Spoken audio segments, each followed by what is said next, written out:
तो कहानी शुरू होती है और हमें ग्रीस का एक छोटा सा गांव नुन्नुपुर दिखाया जाता है। नुन्नुपुर में उस टाइम डिक्टेटरशिप चल रही थी, जिस कारण सरकार ने लोगों को अपने घर में टीवी तक रखने से मना कर दिया था, क्योंकि उनका मानना था कि टीवी का इस्तेमाल सिर्फ प्रोपेगेंडा फैलाने के लिए किया जाता है। इसी बीच हम कुछ दोस्तों को देखते हैं जिनके नाम थे छछुंदर, लॉली बॉय, चड़मल, गदर और हमारी कहानी का मेन कैरेक्टर नुन्नीलाल। इसके बाद ये सभी लोग एक जगह पर इकट्ठा होते हैं जो कि इनका खुफिया अड्डा होता है। आगे इन लोगों की बातों से हमें पता चलता है कि इन सभी ने मिलकर कसम खाई है कि वो लोग थोड़ा थोड़ा करके कुछ पैसा इकट्ठा करेंगे और फिर इन पैसों से इस गांव की इकलौती जिसका नाम उरन्या है उसके साथ गचागच करेंगे। इसके साथ ही वो लोग ये भी डिस्कस करते हैं कि अगर हम में से कोई पहले ही जाकर उरन्या के साथ हुदाई कराया तो उस मादरचोद को नरक में भी जगह नहीं मिलेगी। फिर अगले दिन हम नुन्नीलाल को देखते हैं जो कि चुलबुली नाम की एक लड़की की गोद में लेटा होता है। ये दोनों अक्सर ही साथ लेटकर तारों के बारे में बातें किया करते थे और नुन्नीलाल इसे कभी कभी गचागच की कहानियां भी सुना दिया करता था, जिसके कारण इन दोनों में एक काफी अच्छा कनेक्शन बन चुका था।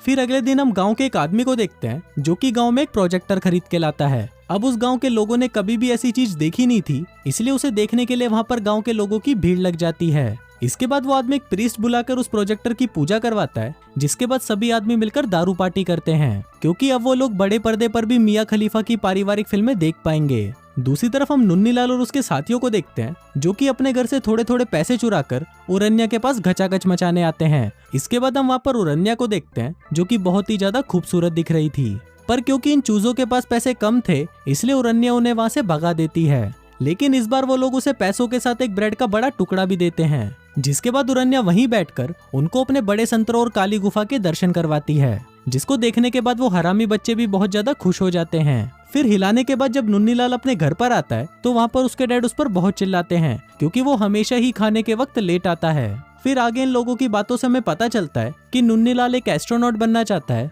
लेकिन उसके डैड उसे बिल्कुल भी सपोर्ट नहीं करते और कहते हैं कि एक लोहार का बेटा लोहार ही बनेगा।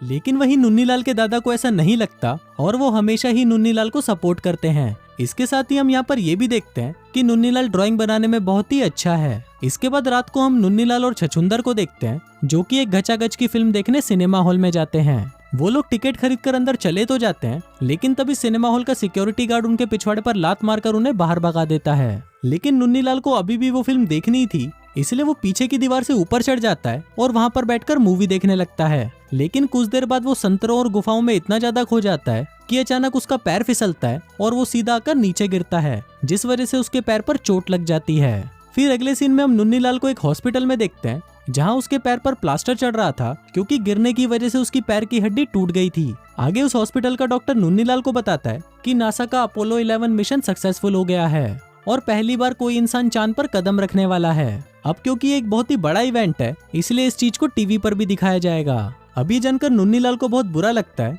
क्योंकि उसके गांव में तो टीवी ही नहीं था और अब उसे भी किसी इंसान को चांद पर उतरते हुए देखना था। फिर अगले दिन हम उरन्या को देखते हैं जो कि गदर गांडू की दुकान पर कुछ सामान खरीदने आती है। यहाँ पर उरन्या गदर गांडू को अपनी तरफ अट्रैक्ट करने की कोशिश करती है और वो उसमें कामयाब भी हो जाती है। फिर वो गदर गांडू से ऊपर रखी हुई एक कैन उतारने को बोलती है और फिर जब वो उस कैन को उतार रहा होता है तो उसका ध्यान उरन्या के संतरों पर होने की वजह से वो उस कैन को अपने बाप के सिर के ऊपर गिरा देता है, जिसके बाद उसका बाप उसकी गांड पर लात मारकर उसे भगा देता है। इसके बाद गदर गांडू सभी हरामियों की मीटिंग बुलाकर उनको बताता है कि आज उरन्या उसकी दुकान पर आई और उसके बड़े बड़े संतरों को देखकर उसका छोटा केला खड़ा हो गया। फिर वहाँ पर नुन्नीलाल सभी को अपोलो 11 के बारे में बताने लगता है कि इतिहास में पहली बार कोई इंसान चांद पर कदम रखने वाला है, इसलिए उसको लगता है कि जो पैसे हम उरन्या को बजाने के लिए जमा कर रहे हैं हमें उन पैसों से टीवी खरीदना चाहिए ताकि हम इंसान को चांद पर उतरते हुए देख सकें। पर इस पर गदर गांडू उसे बोलता है कि साले चूतिया हो गया है क्या, मुझे ये सब बकचोदी नहीं चाहिए,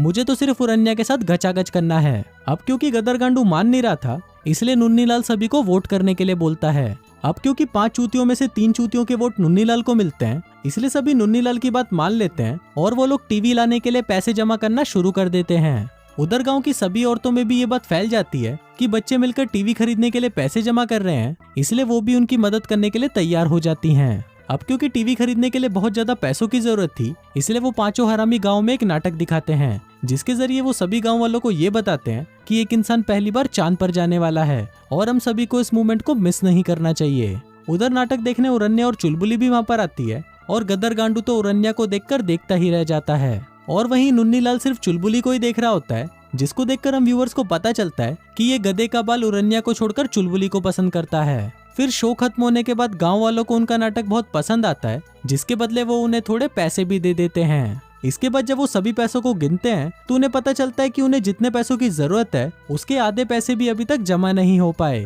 तभी चूतड़मल सभी को कंगाली नाम के एक भिखारी के बारे में बताता है और कहता है कि वो पहले सोने की खदान में काम किया करता था और गांव में ये अफवाह है कि उसके पास बहुत सारा सोना है, जिसको उसने अपने गधे पर बैठने वाली सीट में छुपा रखा है।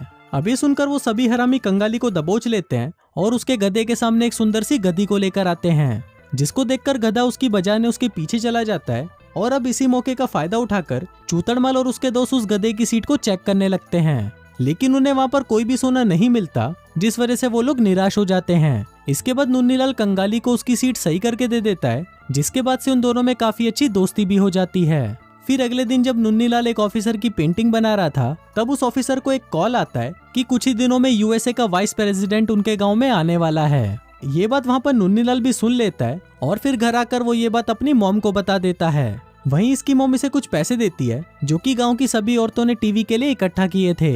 इसके बाद मुन्नीलाल ये पैसे अपने दोस्तों को दिखाता है और अब टीवी खरीदने के लिए उन्हें सिर्फ कुछ ही पैसों की जरूरत थी। फिर अगले दिन जब सभी लड़के सिनेमा हॉल के बाहर खड़े थे, तभी उनके पास एक आदमी आता है और उनसे बात करने लगता है। वहीं बातों बातों में जब उस आदमी को पता चलता है कि ये लोग टीवी खरीदने के लिए पैसे जमा कर रहे हैं, तो वो उनको बचे हुए पैसे देने के लिए तैयार हो जाता है।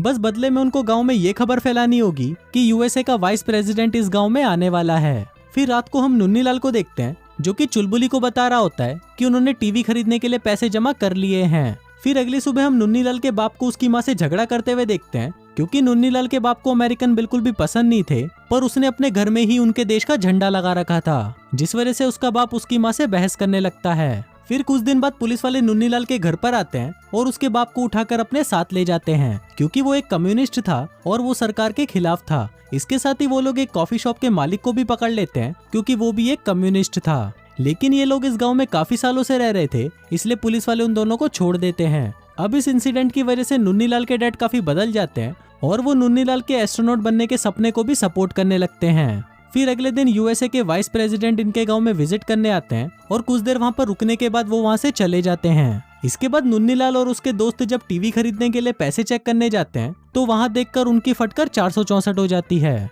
क्योंकि जो पैसे उन्होंने जमा करके रखे थे वो सारे पैसे वहां से गायब थे। अब क्योंकि गदर गांडू वहां पर नहीं था, तो वो लोग समझ जाते हैं कि पैसे उसी बड़वे ने चुराए हैं और वो उरन्या के साथ गचागच मचाने गया है। इसके बाद वो सभी लोग तुरंत उरन्या के घर की तरफ निकल जाते हैं और फिर वहां पहुंचने पर सभी लोग देखते हैं कि गदर गांडू उसके घर से बाहर निकल रहा है और उसके चेहरे पर एक अलग ही स्माइल है, जिसको देखकर उसके दोस्त समझ जाते हैं कि आज तो इसने उरन्या की खूब दबा कर ली होगी।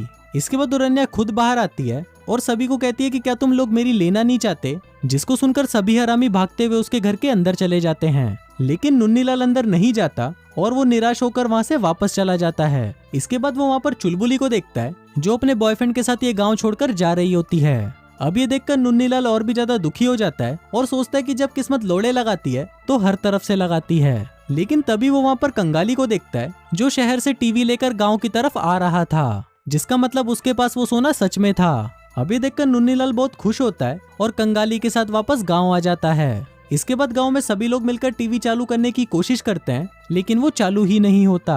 अब ये देखकर मुन्नीलाल फिर से दुखी हो जाता है और सोचने लगता है कि वो मून लैंडिंग कभी भी देख नहीं पाएगा। लेकिन तभी छछुंदर टीवी का एंटीना लेकर आता है, जिसको लगाते ही टीवी चालू हो जाता है और फाइनली ये चूतिया लड़का उरन्या जैसी हसीना को छोड़कर ये बोरिंग सी मून लैंडिंग देखकर खुश हो जाता है। और इसी के साथ ही ये फिल्म यहीं खत्म हो जाती है।